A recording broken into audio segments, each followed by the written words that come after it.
এই লোকটি তার মালিককে ডেকে বলে তাড়াতাড়ি বেরিয়ে আসুন, আমরা গরম থেকে বাঁচার উপায় বের করেছি। কিরে তুই অনেক গরম দিচ্ছিলিস, এখন তুই কি করবি? পারলে এমন কিছু করে দেখা তুই এখন। আত্মশালা তুই আমার সাথে পাঙ্গা নিচ্ছিস? তুই দাঁড়া, তোকে মজা দেখাতে হবে। সূর্য রেগে গিয়ে অনেক তাপ দিতে থাকে, তারপর লোকটি বলে তুই কত তাপ বাড়িয়ে দিবে, আমার কিছু করতে পারবি না। আহা হা, আরে শালা একবার তুই কাদের লেগে দুটোর দিকে তাকিয়ে দে। আরে বাবা এর একই হলো। মালিক আমার মুখে কি হয়েছে বলুন তো আপনি? আরে শালা এর তো এরকম হয়েছে। আরে মালিক আমাদের দেখুন, আমার মুখ পুড়িয়ে গেছে। দেখুন মালিক, আপনার জন্য সূর্য রেগে গিয়ে আমাদের মুখ পুড়িয়ে দিয়েছে।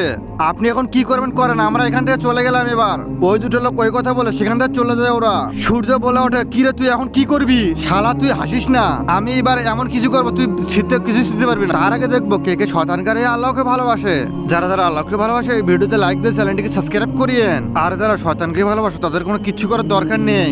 এই কথা বলে এই লোকটি তার মাথায় বড় একটি বরফ নিয়ে আসে। হাসতে হাসতে সূর্যকে বলে এবার তুই কি করবি? তখনই সূর্য বলে আমার হাত থেকে বাঁচতে পারবে না। সূর্য রেগে গিয়ে আগুনে না তাপ দিতে থাকে, তার মাথা থেকে তার বরফও তাড়াতাড়ি গলিয়ে যায়। লোকটি ভয় পেয়ে সেখান থেকে পালিয়ে যায়। আরে হারামখোর, পালিয়ে যাচ্ছিস কোথায়? দাঁড়া বলছি।